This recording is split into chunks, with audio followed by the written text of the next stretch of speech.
Salut, bienvenue dans notre agence pour l'emploi dans l'espace. Nous avons tout un tas de départements. Job intergalactique, bosser dans la Voie lactée, ça boom dans le système solaire, ou ça gaze, et beaucoup d'autres projets plus petits. Tu en as assez de ton 9 à 5 sur cette planète? Pas de problème. Voyons si tu as les qualifications requises pour ces tout nouveaux postes. Alors, qu'avons-nous là? Tiens, un emploi de mineur d'astéroïdes sur Mars. Comme tu le sais, les astéroïdes sont des restes de l'époque où notre système solaire était en formation. Nos scientifiques pensent que ce sont des débris causés par les collisions des planètes entre elles. Des dizaines de milliers d'astéroïdes tournent autour de notre Soleil, et la plupart d'entre eux se trouvent entre les orbites de Jupiter et de Mars. Ainsi, Mars est l'endroit idéal pour ce travail.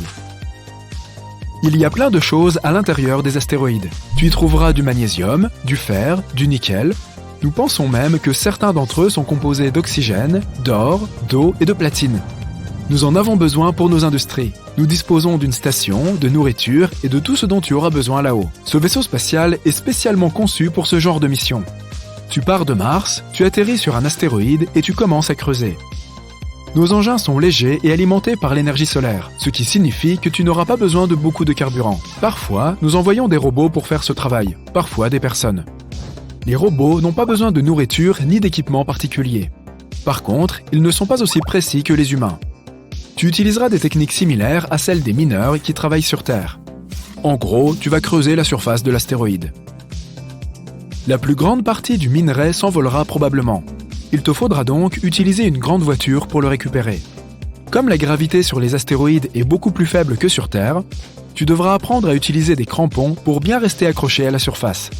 De cette façon, tu pourras te déplacer sans trop d'efforts. Une fois que tu en auras fini avec un astéroïde et que tu auras envoyé ses matériaux sur Terre, tu passeras au suivant. Es-tu plutôt sportif?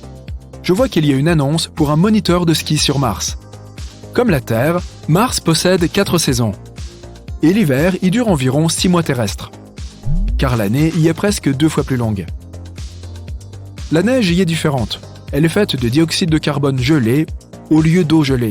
Mais ne t'inquiète pas, les meilleurs scientifiques se sont assurés qu'elle ne présente aucun danger.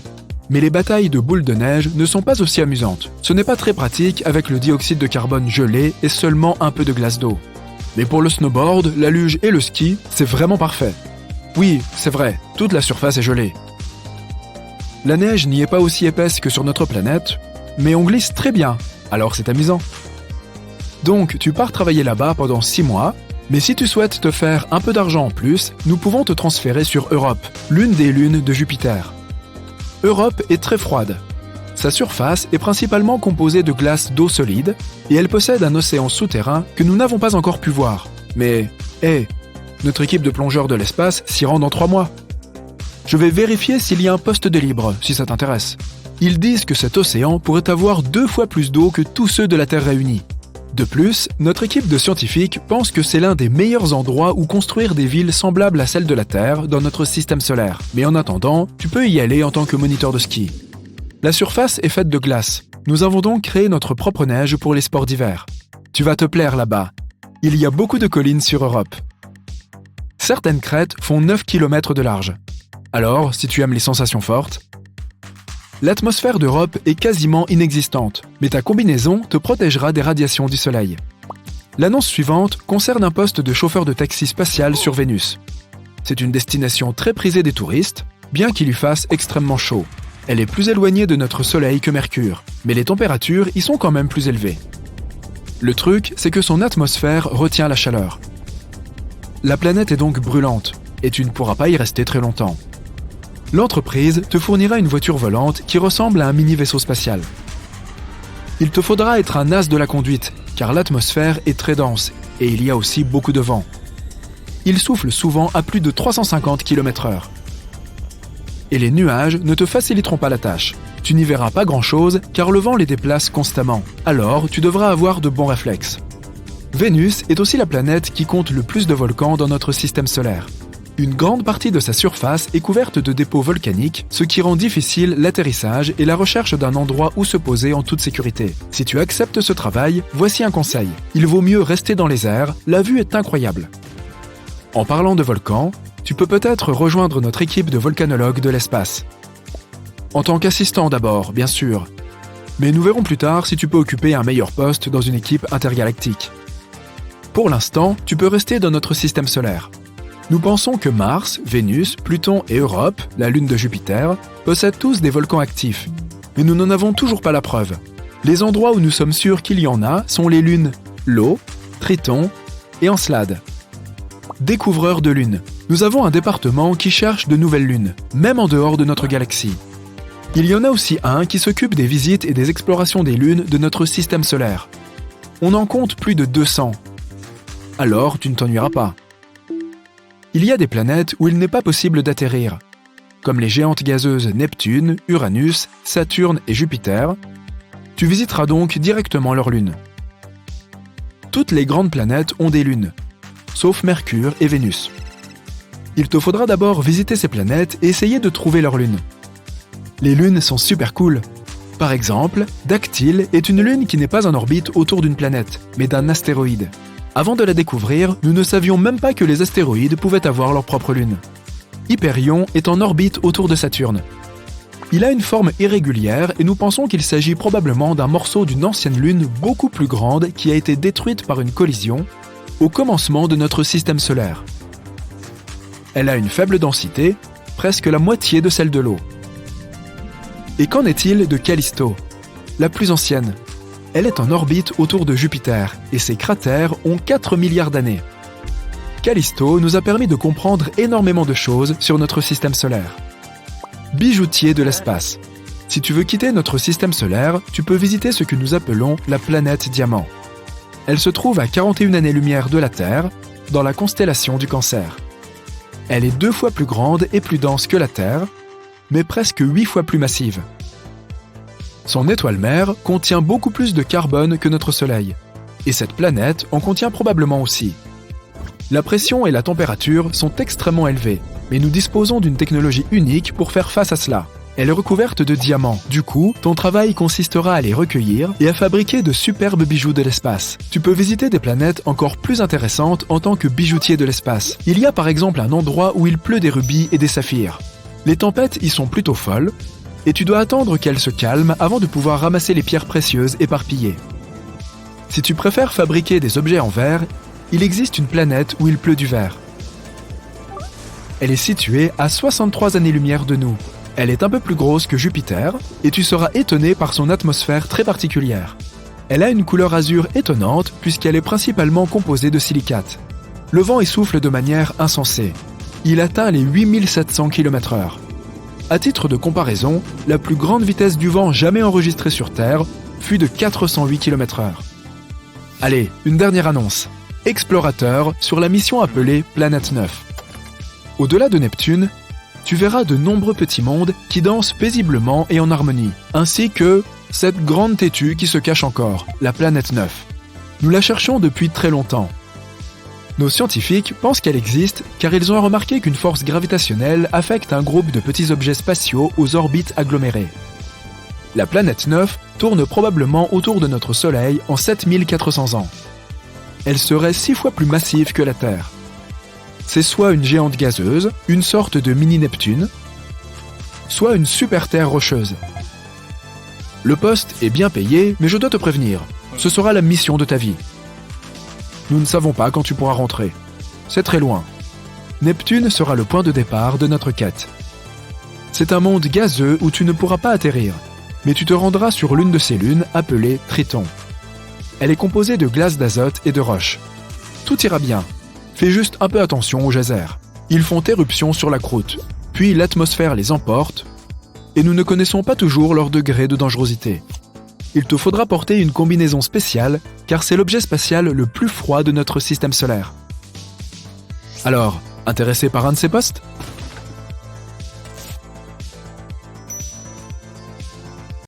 Les scientifiques ne cessent de découvrir de nouvelles planètes qu'ils appellent des super-terres. Il s'agit d'une classe de planètes à la fois plus massive que la Terre, mais aussi bien plus légère que les géantes de glace, comme Uranus et Neptune. Les super-terres peuvent être faites de roches, de gaz ou d'une combinaison de ces deux éléments. Elles sont souvent 2 fois et même jusqu'à 10 fois plus grosses que la Terre. Elles sont intéressantes à étudier, mais un peu trop éloignées de nous. Elles sont assez courantes en dehors de notre système solaire, de la même façon que d'autres planètes remarquables comme les mini-Neptunes. Celles-ci peuvent être des naines gazeuses, des géantes de glace ou bien d'énormes corps rocheux. Il est vrai que nous n'avons rien de tout cela dans notre système planétaire. Mais il y a une chose que nous avons que les autres n'ont pas, Jupiter. C'est l'objet le plus grand et le plus lourd en orbite autour de notre Soleil. Cette reine des planètes possède une force puissante qui domine notre système solaire. Jupiter est connu pour manger des planètes. Une protoplanète l'a percutée il y a environ 4,5 milliards d'années, quand Jupiter était encore une jeune planète à ses débuts. Cette protoplanète était 10 fois plus massive que la Terre et était composée de glace et de roches. La collision a été colossale. Le noyau de Jupiter s'est brisé, puis l'hélium et l'hydrogène se sont mélangés à des matériaux plus compacts. Avec le temps, les matériaux lourds se sont redéposés dans le noyau dense pour donner ce que nous connaissons aujourd'hui. Et si elle a déjà avalé une planète, elle pourrait tout à fait recommencer. On soupçonne que notre système solaire contenait autrefois beaucoup plus de grandes planètes qu'il n'en a aujourd'hui. Par exemple, l'espace est plutôt vide autour de Mercure de nos jours. De telles zones avoisinant les étoiles centrales sont nombreuses et pleines de planètes de masse intermédiaire, dont la taille varie entre celle de la Terre et de Neptune. Notre système solaire était un endroit chaotique à ses origines. De jeunes étoiles étaient entourées de disques tourbillonnants de poussière et de gaz, et les planètes se formaient à partir de ces débris, un peu comme les arbres lorsqu'ils émergent du sol. Les petites planètes rocheuses se formaient dans la chaleur et la lumière intense près des étoiles, tandis que les géantes gazeuses se formaient plus loin, là où les températures étaient plus basses, leur permettant de conserver plus de matériaux gazeux. Et même si les planètes de notre système solaire semblent assez stables et paisibles aujourd'hui, si l'on se réfère à leur orbite, elles n'étaient pas aussi calmes auparavant. Certaines planètes n'orbitaient pas en mouvement circulaire, elles avaient des trajectoires oblongues, plus excentriques. Elles se rapprochaient d'abord de leur étoile, puis s'en éloignaient. C'était comme si elles avaient été déséquilibrées par la gravité d'autres planètes sur leur chemin. Il existe une théorie appelée Grand Tac qui tente d'expliquer ce qui a pu se passer pendant les premiers millions d'années de formation de notre système solaire. À un moment donné, Jupiter, l'une des protagonistes clés, a peut-être été attirée plus près par notre étoile centrale. Après cela, elle est repartie en emportant avec elle un énorme nuage de débris. Cela a pu ressembler à un voilier virant de bord autour d'une bouée, perturbant d'une certaine façon les planètes en train de se former aux alentours. Après la formation complète de Saturne, nos proches voisins du système solaire se sont quelque peu éparpillés. Mais si l'hypothèse du Grand Tac est avérée, Jupiter s'est mis à capturer tout ce qui se trouvait sur son chemin, et ces migrations ont provoqué davantage de collisions dans les parages. Cela expliquerait pourquoi certains astres se sont pulvérisés et dévorés mutuellement. Jupiter a peut-être fourni une partie de l'eau qui compose aujourd'hui nos océans. Elle est aussi escortée de nombreux astéroïdes qu'elle expédie parfois dans l'espace interstellaire ou parmi les planètes de notre système solaire. Elle a même possiblement contribué à l'extinction des dinosaures il y a 66 millions d'années, lorsque l'énorme roche spatiale a frappé la Terre, laissant derrière elle un cratère au large de la péninsule du Yucatan, au Mexique. L'impact a également provoqué des tremblements de terre, des éruptions volcaniques et des tsunamis avec d'énormes conséquences pour la vie de la faune et de la flore terrestre. Personne ne connaît sa provenance. On ne sait même pas s'il s'agissait d'un astéroïde ou bien d'une comète. Une théorie indique que ce pourrait être une comète provenant du nuage d'Oort, composé de débris glacés et situé quelque part à la périphérie de notre système solaire. Elle aurait pu être déviée de sa trajectoire par Jupiter et sa puissante force gravitationnelle. Ainsi, notre système solaire ressemblait à une sorte de flipper où Jupiter, la plus grosse planète, précipite les comètes en approche sur des orbites passant aux abords du Soleil. Une fois à proximité, elles peuvent subir de puissantes forces de marée qui les brisent en morceaux jusqu'à finir en éclats de comètes. Cet événement a marqué le début du règne de nos ancêtres, les mammifères. Cela signifie que sans Jupiter, nous ne serions peut-être pas là, et la Terre non plus. Il semblerait donc que la plus grosse planète du système solaire soit arrivée en force, détruisant des planètes plus anciennes et ouvrant la voie à des mondes plus petits comme le nôtre. Jupiter a pu être la raison pour laquelle nous ne pouvons pas trouver la planète 9 à l'heure actuelle. Les scientifiques estiment qu'elle existe et qu'elle pourrait se cacher quelque part au-delà de Neptune, mais pas plus loin que Pluton. Il y a 3 zones dans notre système solaire: les planètes intérieures, les planètes extérieures et tout ce qui se trouve au-delà. La mystérieuse planète pourrait avoir la taille de la Terre ou de Mars. Elle aurait tournoyé parmi les géantes gazeuses avant d'être finalement balayée vers la limite externe de notre système solaire, voire même quelque part dans l'espace profond. Jupiter est zébré en raison des différences de température, de gaz atmosphérique et de composition chimique. Les scientifiques pensaient auparavant que la source de ces différences de couleurs était le redoutable vent atmosphérique et les matières circulant entre les couches de l'atmosphère. On sait maintenant que les bandes de couleur claire, appelées aussi zones, indiquent l'endroit où le gaz s'élève. A l'inverse, les bandes de couleur sombre, que l'on appelle ceintures, révèlent où le gaz s'enfonce. Les lunes de Jupiter pourraient aussi causer ces rayures car elles tirent sur ces cellules de convection atmosphérique. Au centre de Jupiter se trouve un noyau dense et liquide composé d'hélium et d'hydrogène métallique mêlés à d'autres éléments plus lourds et dissous. En s'éloignant de son centre, la température et la pression à l'intérieur de la planète diminuent.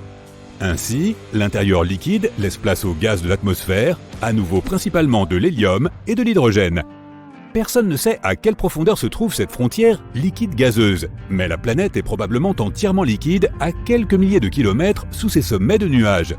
Jupiter serait encore plus grande que d'autres géantes comme Saturne si l'on pouvait lui retirer ses gaz. On qualifie parfois Jupiter d'étoile ratée, alors que ce n'est pas tout à fait ça. Elle est principalement composée d'hydrogène comme les étoiles, mais elle n'est pas encore assez massive pour déclencher des réactions thermonucléaires dans son noyau, ce qui à terme achèverait de la transformer en véritable étoile. En théorie, tout objet peut devenir une étoile si on y ajoute assez de matière. Avec une masse suffisante, la température et la pression interne augmenteront jusqu'à déclencher des réactions thermonucléaires. Pour transformer Jupiter en une étoile comme le Soleil, il faudrait la rendre 1000 fois plus massive. Mais pour former une naine rouge qui est plus froide, il nous faudrait augmenter sa masse de 80 fois seulement.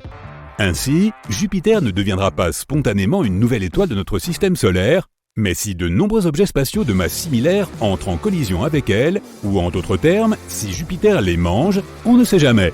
Mais en théorie, si elle pouvait devenir une étoile massive, elle aurait empêché d'autres planètes de se former sur des orbites stables. Elle aurait aussi augmenté la quantité de radiation qu'elles reçoivent, rendant alors très difficile le développement de la vie dans notre système solaire. Jupiter est la planète qui tourne le plus vite dans notre système solaire. Il ne lui faut que 10 heures pour faire une rotation complète sur son axe, malgré sa taille immense, plus de 300 fois celle de la Terre. Elle est aussi 2,5 fois plus massive que toutes les autres planètes de notre système solaire réunies. Mais si elle venait à prendre encore plus de masse, elle rétrécirait. De la masse supplémentaire rendrait Jupiter plus dense, ce qui signifie qu'elle commencerait à s'effondrer sur elle-même. Ainsi, elle pourrait gagner jusqu'à 4 fois sa masse en gardant toujours la même taille.